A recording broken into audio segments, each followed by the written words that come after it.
Aloha and welcome to Your Heart Magic, an illuminating space where psychology, spirituality and heart wisdom meet. Here's your host, Dr. BethAnne Kapansky-Wright, the clinical psychologist with a mystic mind. Aloha, everyone. This is Dr. BethAnne Kapansky-Wright, and welcome to Your Heart Magic. We are doing our 10th episode today. I'm so excited. Thank you for being part of this community. It's super fun to hit the double digits with podcasting episodes. So I'm very grateful that you are here and part of the audience and lending your heart and energy and presence to this podcast. For this week, our topic is maintaining balance in transforming times. And when I did last week's topic, which was navigating and change or chaos and challenge, and I kind of opened up to what wants to be presented next week. This was the title and the theme that came through. And one of my ideas around that is last week, we were really talking about the idea of how do we navigate right now in the collective energy that can feel a little bit crazy. There is a lot going on. And we talked about how to know our role and find our balance and really do the whole not my monkeys, not my circus thing, and know, like, when am I meant to be a participant in this and when am I meant to be an observer and take a back seat or just take my hands off of it and say, this isn't mine. I can't micromanage this. And during that episode, I had shared that the Akashic records, when I opened them at the end of 2020 for the imagery that wanted to come through for the year 2021 and the energy of that year, I really saw this almost like a division happening where some people were actively choosing to kind of be picked up with eagles. This is just a metaphor, but it's how the energy came through. And move to more of a mountaintop experience where they were breathing in clearer air and fresher energy and really trying to find higher perspective. And that is representative of anyone who is really trying to do their self-work to stay in a space of trusting their spiritual connection, trusting their heart. When wounds are showing up in your life, you're doing what you can to transform the pain and turn it into growth. And it was really just representative of not falling into fear. And the other image I was showing was this big, old, polluted, dirty stream that represented fear-based consciousness is the words that came through, and kind of this mass consciousness around constantly feeling the sky is falling and suspicion and paranoia and mistrust and all those things that are really not about living from the heart. Those are not heart-based messages. They're not spirit-based messages. They are messages rooted in fear or hate or some form of division. And so I'd seen this image and saw that this higher way of being is available to everyone. And this was not meant to be some instant thing, like either you're picked up with the eagle and deposited or you're not, and you're, stuck in the muddy stream. That's not how it works. It was more this metaphor for if you want to reach right now for the higher way of being and you want the growth, it is there for you. And if you do not want the growth and you are consistently choosing to make choices to continue to stay in a place of fear-based thinking, judgmental thinking, keeping your heart closed, not just to humanity, but if our heart is closed to humanity, then it's closed to parts of ourself. There's a lot of truth in the more peace that we are able to bring into the world. It really is a reflection of the peace and the peaceful energy that we've created inside of ourselves. So this work begins in us. And this work begins in being able to come into wholeness and harmony within ourselves and come into balance within ourselves. And to, when we have divisions inside of ourselves, figuring out what we need to do to build a bridge to them. So that is kind of an overview of the energy that we've been working with. And last week we talked about this idea of how do we handle all this stuff going on in the collective. And I wanted to take that a step further this week and talk more about what if it is showing up in your life? Like, what if you are the one that is going through transformation? What if chaos and challenge has shown up in your world and you're going through a breakup or a divorce or something legally, something in your family system, something with children, something with health concerns, something happening at work? There are many ways that challenges present themselves in our lives. And when this happens, if you are able to stay up on that mountaintop the entire time and never dip into that polluted stream of having fear and having all of that, please tell me who you are and what your secret is. And if you are have like dedicated your life to a monastery and meditating on inner peace or something like that, because most of us are not able to do that all the time. That's really where our spiritual work is. It is when this stuff shows up and we ourselves start to plunge into like what's going to happen and, start to plunge into the state of disarray. And we have this disruption in our inner peace. That's really where like the gritty gold is found in doing our inner work and in doing our spiritual and transformation work. So it's not a realistic expectation to expect ourselves to move through everything with complete serenity. I love the visualization of that. And I love the idea of in each day, really invoking that kind of serenity prayer where they talk about God grant me, whatever it is, the grace to accept what I cannot change, and the wisdom to know the difference. I love the idea of invoking that kind of serene energy. And I certainly love times in life where it is more serene. And so we can just be in this place of, well, I'm doing really well right now. And all systems are kind of up and running, but often stuff is happening. We're here to engage in the world. We're here to have our own growth and experiences as a soul. And we're here to learn from each other and be in relationship with each other and learn about our individuality and our unique boundaries and our unique lessons through being in relationship with others. Relationships are mirrors. They reflect things back to us. We're here for all of that. And we are here living on planet Earth, which is subject to the laws of nature. And the natural world has a lot of laws. And some of those laws had to do with having a certain order to things. And nature transforms. She has seasons. She can go through a lot of chaos and destruction and things that happen within the natural system itself as an attempt to right itself or to evolve or grow. So we're living on this creative planet with all this possibility for creative change. And it's inevitable that we are going to go through those things ourselves. And it serves us to develop perspectives that help us figure out, how do I find my balance when stuff in my life is shifting all around me and I feel really out of balance? I feel out of harmony.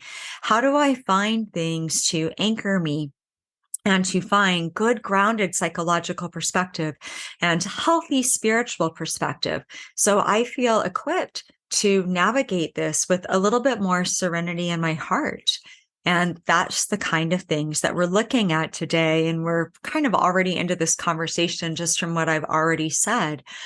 The first thing, though, that I want to, point one today is that we cannot separate ourselves out of what is happening in the collective. And I actually opened the Akashic records on this topic. I was curious to see what would come through. And one of the things in the records that I thought was really interesting is they said that collectively, it seems to a lot of people like time is speeding up. And I've heard a lot of people say it's like life is happening so fast these days. And the records themselves said a lot of what that has to do with is that the flow of information has really outpaced our brain and our system's ability to process it. Information travels at an instant rate right now. And we often say things like, it just seems like one thing's going wrong over here, and then the next catastrophe's heading over here. And there might be some truth in that. There's certainly a lot of shifts happening in our world, but there is also instant information. So the minute something is happening now, it is being shared or posted in some capacity. And this isn't just happening through news sources. This is happening through social media. This is happening through, basically anytime we use our phone to transmit information to somebody else. This could be happening over text. Something happens and you're immediately texting somebody saying, I'm having an emergency, this is going on. And they tell the people that they're sitting with, oh my gosh, so-and-so's at the hospital because their kid fell and split their knee open. And at the same time, somebody in that room was, let's say, simultaneously didn't have their phone away and happened to be scrolling and saw that some family member who lives in a different state has like X going on. And somebody else happened to hear that day on the news that over in some country that they don't even live in, like this natural disaster is happening, and they read this article. That is such a huge velocity of information all at once. How in the world can we possibly process that? We can't. No wonder so many people have anxiety brain. And I don't mean a diagnosis of generalized anxiety disorder, though that's entirely possible too. But anxious brain is more of a term that I kind of see in the collective, where people are on edge and it's like, what's going to happen next?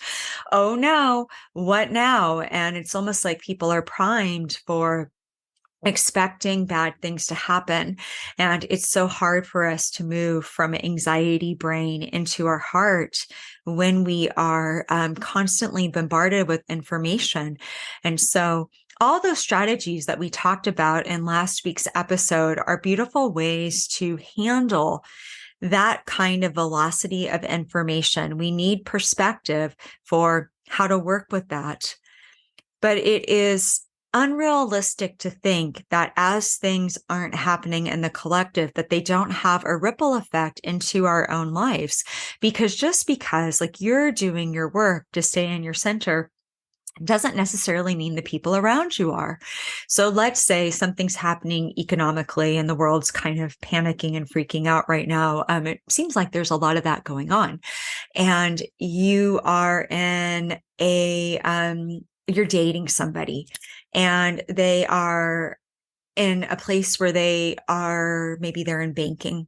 They're a little bit more fear-based. They're a little bit more grounded to the earth. Maybe they don't quite have the spiritual interests you do. They're an amazing person, but they can be a little bit more of a worrier. And so now they read what's happening in the news and they start to really freak out about what's going to happen with their job. And let's say there's a general buzz in their bank there. You can tell I'm not in the corporate world. I'm in their whatever, their business contact and associates of, are we going to be okay? Will we have jobs? Will this affect us? What's going to happen here? And so now they're in an anxious, dysregulated state. And let's say that maybe there's a narrative there of security and they become terrified somehow that they're going to lose their job or something's going to happen financially. And so this creates this kind of domino effect where now they're worried about their own money and the future. And so they decide to sort of do a preemptive job search and start to brainstorm about ways to make money and whatever fallout might happen from that. And so this is the person you're dating, and you show up to go on a date and you say, how are you? How was work today? How do you think especially if they're being honest with you and you've moved past that stage where you're just putting your best foot forward and you're being real, how do you think that velocity of information that has been creating that ripple effect in their life and in their fear consciousness and in their stuff around money and all of that, how do you think that might show up at the dinner? And might it be talked about? And might they present to you as anxious and worried? And now you're talking about this thing that you actually worked really hard to do your work and your inner peace around, and you feel really good and you trust spirit's got your back with all of that stuff. So you don't have those issues. But the person that you're dating, let's say you really love them, they are freaked out and they are dysregulated. And it is then showing up in your partnership. And maybe something happens where there starts being fights about it or miscommunications about it, or the two of you were planning a trip and they say, well, I don't want to take it now. Like, we shouldn't go. Like, we should stay close to home. And this becomes a thing because you really wanted to go on the trip and now you're fighting. So when we talk about this idea of things happening in the collective, we have to place it within the context that it might show up in our lives indirectly. Not always, but there is always the possibility that it shows up in these indirect ways. And so we need to just have this really multidimensional awareness of how these energies show up and know that people in our lives that we care about and we love and that we might be interacting with are subject to all of the same stuff going on. And those things stand to sometimes bring some chaos or challenge into our world. And so how do we find our balance in that? So it is relevant, and we can't break these things up. We have to look at it systemically and like an ecosystem where it is connected, and see ourselves as part of the connection. So the first thing that I want to talk about for how do we find balance in all of this is I really feel that we are working on a paradigm shift at this time, and that there is an invitation from spirit to shift our paradigm and how we think about change and how we think about uncertainty. And it's quite interesting that there's like this old saying, like the only constant is change. That's been around a long time. And everybody would agree that we are here to embrace change and change, all of this stuff. New year, new me, like we love like positive change, but people, like when it really comes down to it, a lot of people like don't love change, and they can be pretty resistant to change and resistant to uncertainty. And so I think there must be some beliefs and fears around change and uncertainty. And I think there must be something that it taps into inside of us. Like when we feel uncertain, we don't feel very grounded often. And that feels dysregulating. Like it kind of knocks us out of our sense of like equilibrium and being able to ground. And so I think change can be this scary concept for some people. And there can be an expectation that somehow like the worst is going to come, or in the event of.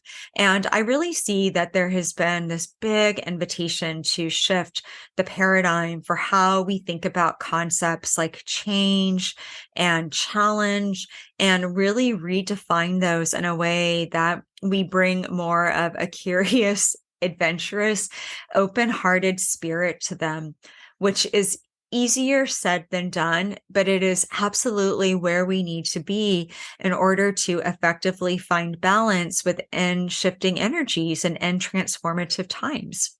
We need to be in a space of being able to stay open to what the change is, and be able to develop attitudes and perspectives that we trust our future self will figure it out, that we trust spirit will have our back and help us navigate it, that we trust things are still moving in a direction that moves us towards wellness and wholeness, even if it doesn't look like it.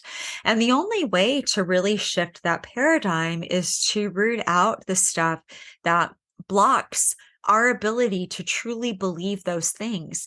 Because often people would agree with the statements that I made. Many people would, who are maybe spiritually growth minded, and they might say, all of that sounds really good. I agree with you. And yet, how many of us, when change comes, really are like, wow, this is so joyful. Like something uncertain is going on. And uncertainty means that there's room for creative growth and room for evolution. I mean, it's really hard for us to do that. That's where many of us get tripped up.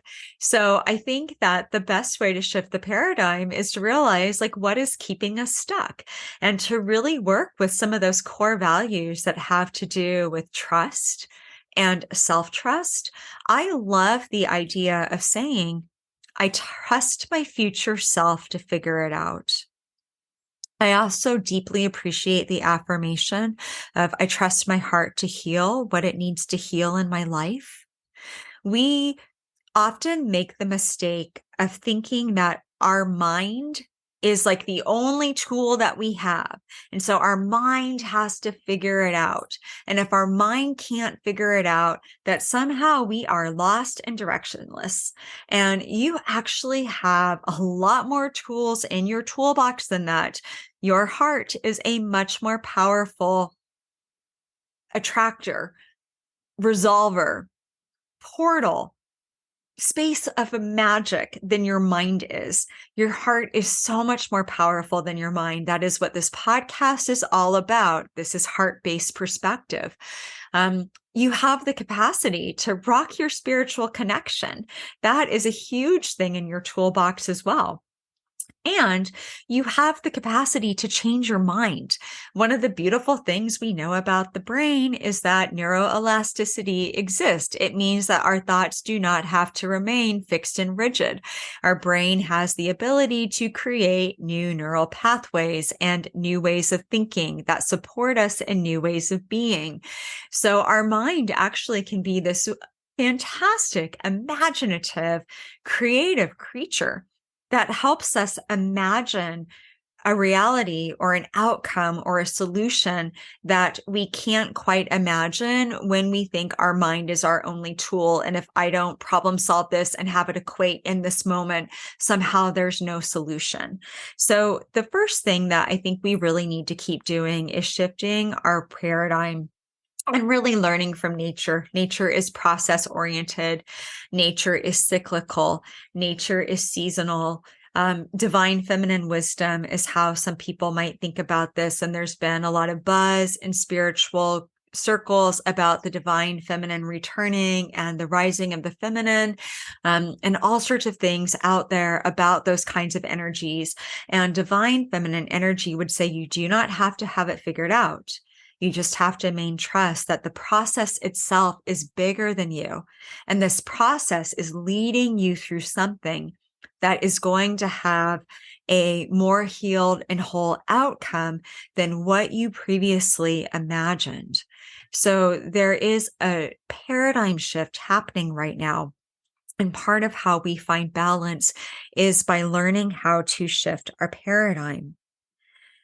Having said that, if we are in a state of change and evolution and flux, if we don't have something to anchor ourselves into, a lot of times we do feel untethered and we do feel lost and we can feel very ungrounded. So we need anchors that are fluid and flexible. So we have some sort of touchstone or space to ground ourselves in. And the way that I think about this is, if you're at all familiar with the tarot deck, there are two different cards. The Empress, she's card number 3, and the Emperor, that is card number 4. And if you're not familiar, here's your quick tutorial. And the Empress card is all about the principles of the divine feminine. It is about creativity. It is about birthing something. Childbirth is messy. It is not a process that is there's a process to it, but it's not a process that you can impose structure on and say, this is the only way that it can look, and it needs to happen exactly like this. There is often a lot of chaos in the creative process. And the creative process has this intuitive intelligence where the process itself holds the intelligence and it just guides and directs what wants to come through. So that's kind of what we were just talking about, is shifting into that energy. But that doesn't mean that we cut out the Emperor, and that is card 4 in the tarot deck. And the Emperor energy is about structure. It's about discipline. It is about 4 points of stability, and how 4 points of stability creates a really stable foundation or a cornerstone of something. The Emperor card at its worst can be a dictator or feel very rigid or feel very confining. But at its best, it creates enough structure for that creative process to happen. Because if you can't take that beautiful, intuitive, creative chaos energy and harness it and bring it into something grounded, often it doesn't have what it needs to alchemize and transform and come into some sort of form. Something has to structure it enough so that it can bring it into form. So we need both of those energies working in tandem. And most of us are more used to like Emperor energy. That is how most Western societies have been kind of the foundation of so many of them. It's the old structure. It's things needing to work a certain way. At its worst, that energy looks like these are the dictates that you should live by in life. Here's the milestones and benchmarks you should be making by each age. This is how your life should look. And that's really confining to a lot of people.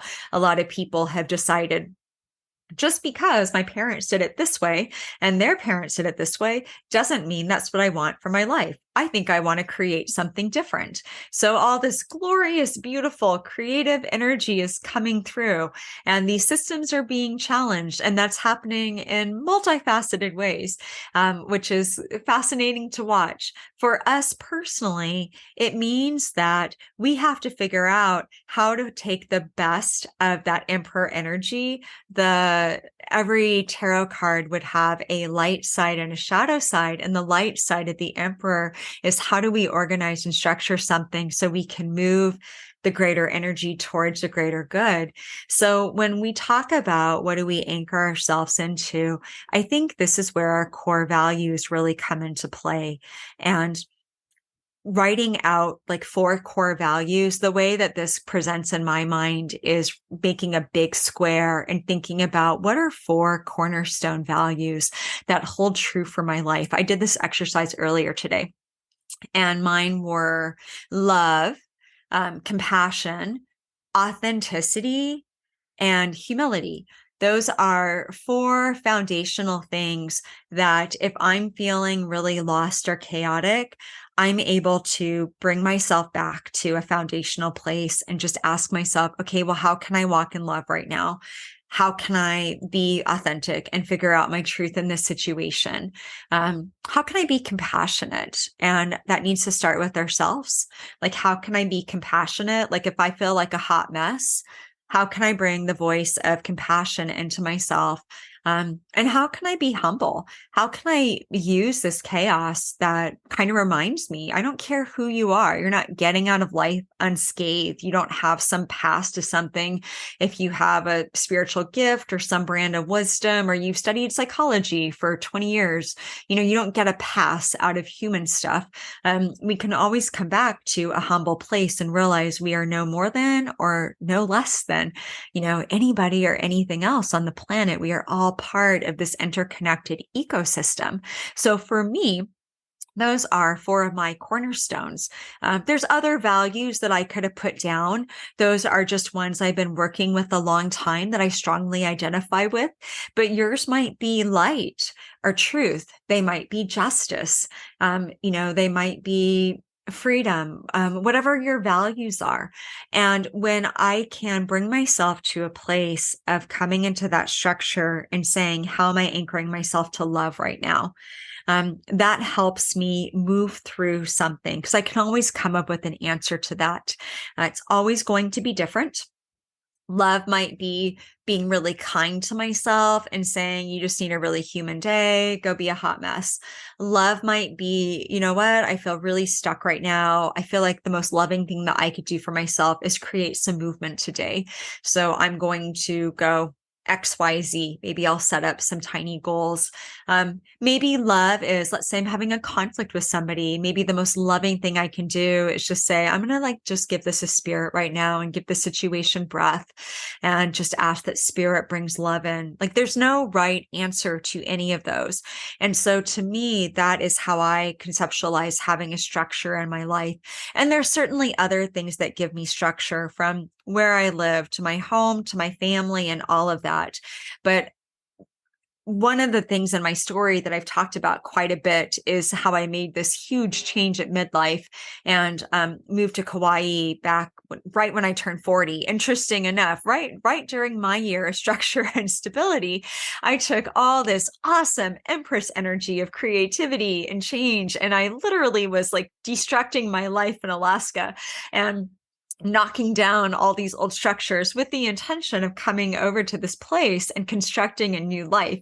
And I've said many times before that one of my tenets of self is I am going here for reinvention. So during this year of what potentially could have been a very stable year, I actually invited this very destabilizing energy into my life. Moves are inherently destabilizing because it takes us a while to anchor into a new place, and any life change destabilizes us. It's psychologically destabilizing. And when we're psychologically destabilized, we don't feel emotionally regulated. And that's usually when our stuff comes up. So I did it to myself. And during that time, I didn't have a home. I'm in a home now. It is our home. But we were renting, and there was some great things about where we rented and some not so great things. And we had a lot of issues the first year with the neighbors who lived upstairs, and they didn't even know it. We got all the downstairs noise and some other stuff with the landlord and all these things that were out of our control. And it was really hard because my home at that time was a temporary home, and it was not this safe space that I had total say and control over. And things were shifting for me work-wise. Things were shifting in my relationship. We were both going through all this change all at once. We were going through career changes and both kind of having our own version of adjustment disorder with mixed disturbance of conduct, depression, anxiety, NOS, not otherwise specified. We were having all the adjustment disorders in our own way because it is big and hard to move. And so that's when I really learned that all this old stuff that I'd anchored myself to, I am a psychologist in private practice living in Anchorage, Alaska. These are my friends. This is my home. All of that just didn't exist. I had these echoes of it, but those were not good anchors. So when we talk about creating an anchor, I suggest two levels of anchors. One, you do need the daily grounded stuff. You need your favorite coffee mug. Maybe you need the places in nature that you go. Familiar people is helpful. People can help us be oh, it's so familiar. I always felt better when I talked to so-and-so. Maybe you watch your favorite show or create some sort of a routine that feels like an anchor. So I remember when I was going through my divorce in 2011, I thought of this as tiny anchors, and I had my favorite coffee shop. And every day I would go through my little coffee stand and I would get I think I got a mocha at the time. Rice milk mocha is what I liked. And I knew it was a really hard day if I went through the same coffee stand twice in a day. Some days I was I need to go back to the coffee stand today. I went to that coffee stand a lot, but there was something about it. And I moved out of the home that had been the home I'd been living in and moved into a new place. But I chose to live close enough by that I was running on the same trails, that I was in the same place in nature. I didn't want to move to a different place in town. I was creating tiny anchors, something in the tangible realm to anchor myself in that transition that felt familiar when everything else in my life was changing. And I was going through deep process and sort of this disidentification, de-identification with who I no longer was. And I didn't know what I was growing into. So that's what I had at the time. And we need that. And then we need the value system. That's really where our heart wisdom comes in and our spiritual connection comes in. And so if our tiny anchor falls through and our coffee stand is closed, or it's snowing so hard we can't go to our favorite park, or a friend cancels on us or they're not available, we have something to come into that's even deeper than that, that we can say, well, I'm just at a loss today. I tried to do all this self-care and it's a fail. So how can I love myself in this moment? So that is an idea of what anchors look like, from more of a tangible way to an intangible way. The next point that I want to make with maintaining balance is I actually kind of made my little talking points on my list in front of me. And here's what I wrote down: self-improvement versus self-exploration. We are living in an interesting time because, like, if you go do a search on Instagram right now and you hashtag growth mindset or like abundance mindset or something like that. I've not done this, so you can prove me wrong. Maybe I'll prove myself wrong, but I have a feeling what you're going to get is a lot of posts from wellness, spiritual entrepreneurs, like graphics that say things like, it's not what happens to me that determines who I am. It's what I let it make me be, or how I become, sort of these like fluffy little sayings that some of them are awesome. Sometimes we bookmark them and say, this is the message I needed today. But there's been this thing with growth mindset that's really around, and it's a byproduct of a lot of different things. I'm seeing it in the wellness industry. I see it in positive psychology and a lot of the literature that is coming out that is kind of under that umbrella of positive psychology. I see it a lot in coaching circles, where if something bad is happening, it's all about the growth mindset. And I see it a lot in business circles, and business coaches and entrepreneurship. And I'm sure it exists beyond those spaces, but those are just the ways that I have encountered it in the last few years, since I myself hopped onto these platforms and had to learn how to like do the social media dance and knew what a hashtag was. And I've probably used growth mindset before. But it's an interesting concept, because a growth mindset is the idea that we are not the sum of what happens to us. It's all about finding the growth in it. And it's all about finding what we need to grow through it. And I agree with that. I think that a growth mindset is a beautiful thing to have. I'm pretty sure I've written poems that talk about the idea of taking whatever happens in our life and using it for personal transformation. And using it, the art of becoming. My first poetry book that I wrote was called Cranberry Dusk, but the little subtitle title is The Art of Becoming. And it was a reflection of nature poetry. And it was all about like my process of becoming. And I did have a growth mindset during that time. And I really refused, as I was going through some of the deepest and most painful lessons, like post-divorce, dating in my 30s, completely unprepared for that world, really coming into my own as a woman, into my spiritual gifts. A lot of stuff happened. Some of it was really hard. Some of it was very traumatic. And I really kept coming back to the space of not giving up on myself and believing that I could learn and I could grow in wisdom from what happened. So I am pro growth mindset.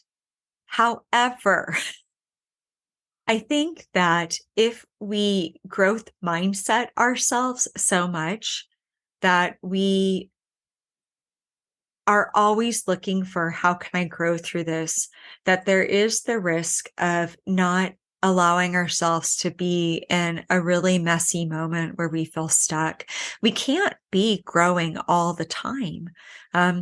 We can't always be consciously in a summer season in our life. Nature is not in a summer season in her entirety.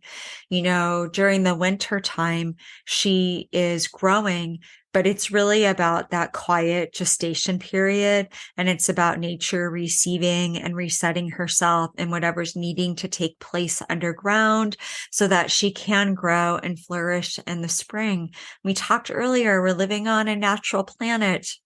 We're subject to those rules. So nature's not always in a summer season. The moon is not always in a full moon, at least that we can see from the naked eye, from our vantage point. The ocean isn't always going wild and nuts where the tide is always in. Life moves and ebbs and flows. And we have to learn how to think about our own ebbs and not like beat ourselves up because we don't feel like we're growing enough during them. And I think that's the danger when we adopt this I'm always growing, must evolve, must find the positive, and it's at the expense of everything else. There is value in the darkness. There's value when we're stuck and we can't get ourselves out of being stuck. I hate that feeling, but there's been so much value in my life when I've been in that stuck place. I've probably had the biggest growth when I've come out of it and I've just kind of surrendered to, gosh, I can't speed up this process right now. I seem to be stuck in this really difficult space. And I guess whatever's going to come from it is going to come. So there's value in being in that space. And I really love the idea of having more of a self-exploration mindset, because self-exploration really embraces the whole of who we are. And self-exploration says if depression or sadness or stuckness shows up in our life, that in that moment, there's the invitation to explore, why is this showing up right now? I'm thinking of that poem. I don't have it in front of me. It's by Rumi and it's called The Guest House. And it kind of talks about how like all of our feelings are a guest that show up and we can invite them into the guest house and they all have something to teach us. And psychologically, when you look at internal family systems, and this idea, if you've not heard of this, a really quick kind of overview, it's this idea that even though we are a whole person, we all have many aspects and parts of ourselves. I love the ideas behind this. This is by Richard Schwartz. And the idea is that maybe you are you, but most of us could identify with having like a child state and I don't know, an angsty adolescent and, different aspects of ourself that might get triggered or might come out in different situations. And I haven't studied IFS like in depth where I feel equipped to like give you the full 101 on it right now. I just know enough about it to say that I've really adopted the idea of it into my own thinking. And I found it very constructive throughout the years when I feel stuck to ask myself, well, what part of me feels stuck right now? Because it's usually not all of me. And so maybe what will come through is like, well, some part of me feels heartbroken or feels like absolutely discouraged. Some part of me feels extremely like nothing that I do is ever enough. And once again, X happened, whatever it is that triggered me to feel so stuck. Okay, great. Because now I can work with that part of myself. Now I have kind of like identified like what's being triggered inside of me. And now I've got the space that I need to think about how can I build a bridge to that part of myself? Like, what does that part of myself need? I don't know. I'm making this up. Maybe I need to reach out to somebody and like have a therapeutic dialogue. Maybe I need to do some journaling. I'm a big fan of writing a letter to my younger self and writing a letter to aspects of myself. I do this by kind of tapping into what I call my wisest self, my higher self, my voice of compassion. And if you have a hard time connecting with that because you've not developed it for yourself, then think about the archetype of like a fairy godmother or somebody who is often in like a movie or a book will have like Dumbledore or Gandalf or somebody who is kind of this wizardly or wizardess sort of all-knowing, sort of Oracle of Delphi, compassionate voice. And they give this individual who is struggling and lost this piece of wisdom.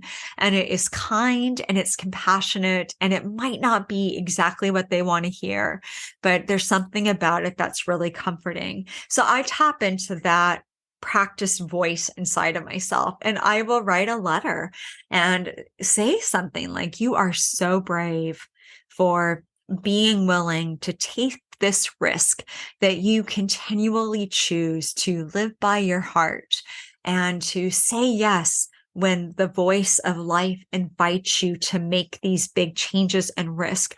I admire you for that. Can you tell I just wrote this letter to myself recently? That's not verbatim, but I just practiced this the other week when I felt like I needed some TLC and encouragement.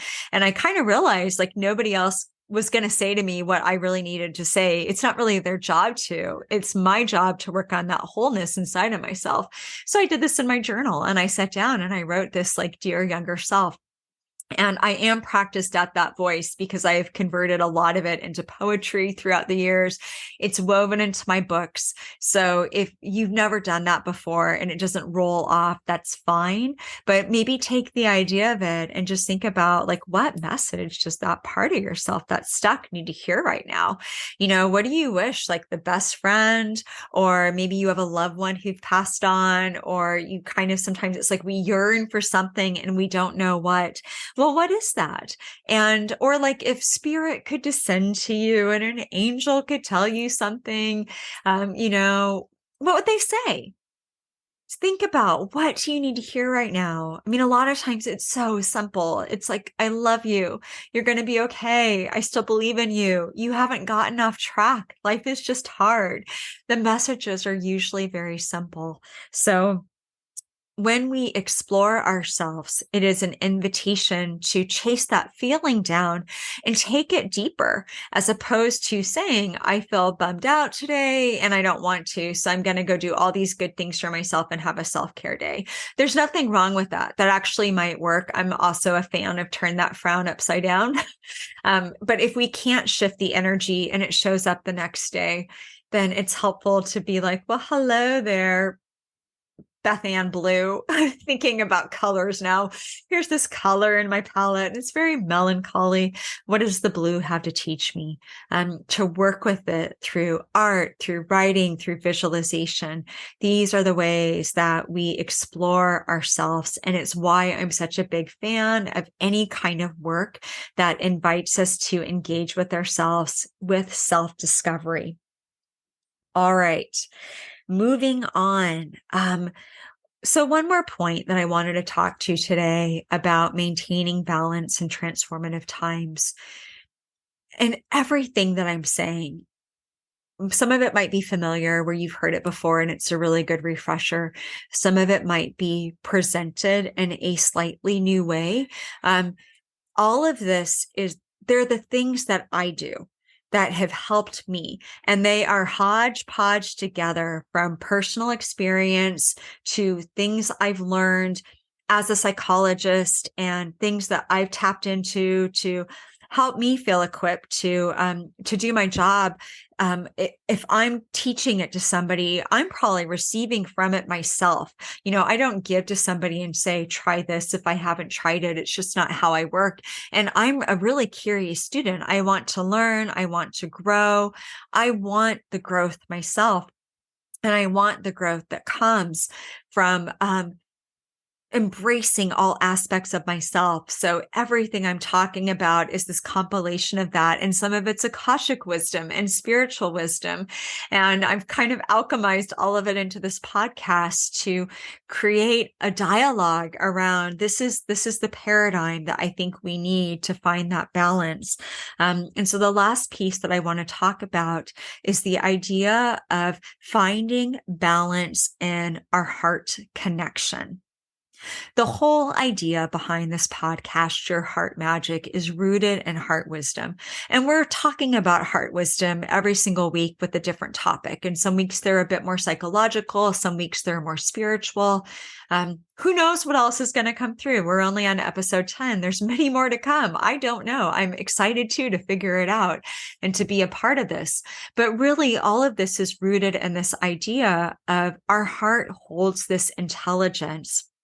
And when we can tap into the intelligence in our heart, it helps us find a better way to live. Usually when we see something on, so earlier I kind of poked fun at hashtag growth mindset. I'm going to go hashtag that for a week just to see what happens and follow that hashtag. But if for some reason you're scrolling and some coach or somebody inspirational posts something and it's like a little quote and it like hits your heart and you're like, yes, that is exactly what I needed today. That lit me up. That's your heart intelligence saying, this line of thinking, this thought, this perspective, there is something here for you.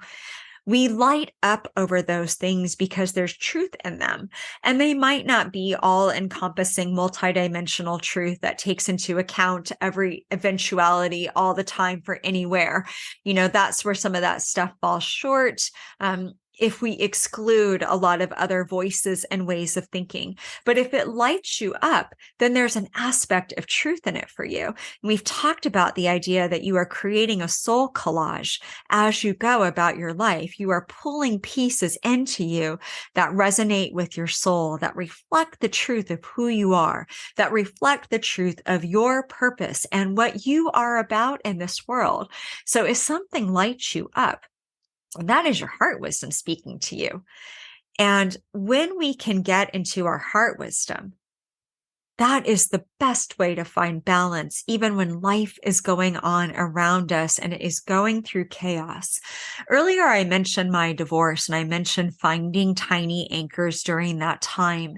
And I was not at the spiritual place during my divorce that I was now. That was back in 2011 when I was going through all of that. So I wouldn't expect myself to be. That's part of my personal transformation. It's part of my story.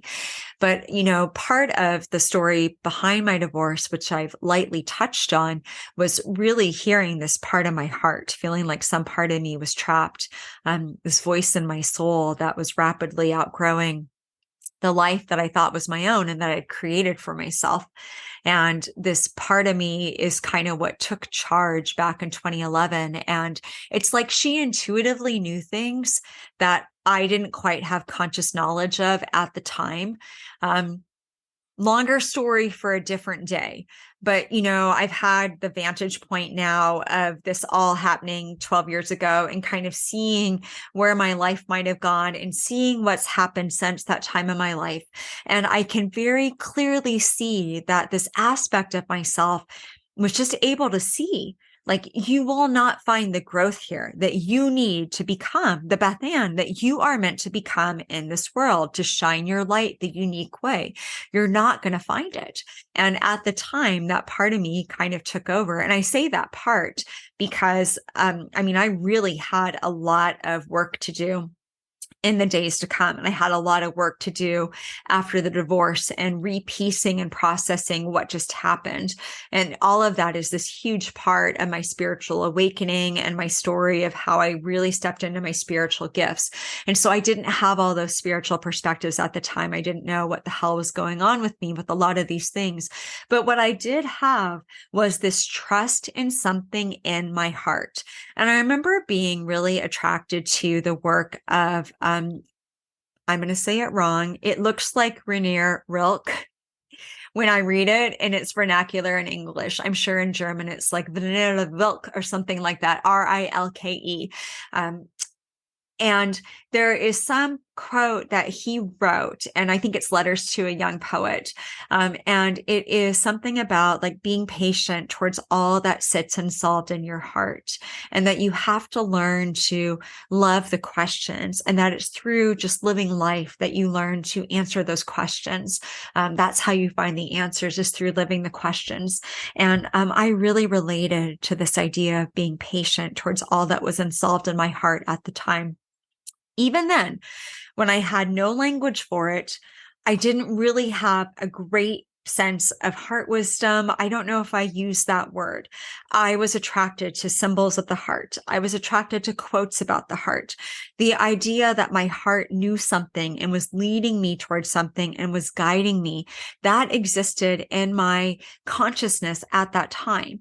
And so in days to come and months to come, no matter how lost I felt, no matter how dysregulated I felt, if I could come back to my heart and say, do I still feel like I did the right thing? The answer was always yes. Even if my mind was freaking out, the answer was always yes. I could always feel this sense of resonance and rightness in my heart. And that is when I really started to learn to listen to my heart and to trust its wisdom and to believe that something was happening inside of me on a heart-based level and on a deeper level. So no matter what else, when we can anchor into our hearts and we can just ask, what does my heart want me to know today? And usually the wisdom is very simple. But if we can get into that space and find that resonance and that coherence in our heart, that becomes our touchstone. It becomes our way that we anchor ourselves into the heart when everything around us is shifting. And so to me, that's kind of the aspect that brings all of these ideas together, is how do you get into your heart, and how do you let that wisdom inform your life? How does your informed heart help you live in a way that even if your mind is freaking out and the energy around you is changing, your heart says, just stay with yourself. You're good. Maybe your heart says, I just need rest right now. Just be really still and quiet. It's your heart. I cannot tell you what it is going to say to you. But here's what I can tell you. This is such a nice segue into what we're going to talk about next week. Next week, our topic is things your heart wants you to know. I have no idea what that is. I think I have been sharing at the end of each podcast the way that I am coming up with the topics. It's not a lot of thought. I will usually put my hand on my heart. And when I sit down to create these episodes, sometimes I open the Akashic records. Sometimes I just sort of allow whatever wants to be shared to flow through me. And I will always ask, what's next for next week? And that's usually when the episode title presents itself. And that was the wording. Because at first I kind of was like, oh, like I could feel it was meant to be like about talking about your heart. And I was going to call it like the heart is a portal, or like how to rock your heart wisdom, or something like that. And that's how it came through. Things your heart wants you to know. So I'm going to find out with you what that means. I have a few ideas, but I don't know how those will structure themselves or exactly what talking points they'll make. So let's all stay open and curious, and we will tune in to what our hearts want us to know next week and see whatever heart magic wants to present itself. With that, thank you so much for joining me in today's 10th episode. Yay! And I will be back next week with episode 11. In the meantime, have a beautiful week. And until next time, be well, be love, be you, and be magic. You've been listening to Your Heart Magic with Dr. BethAnne Kapansky-Wright. Tune in next week for a new episode to support and empower your light.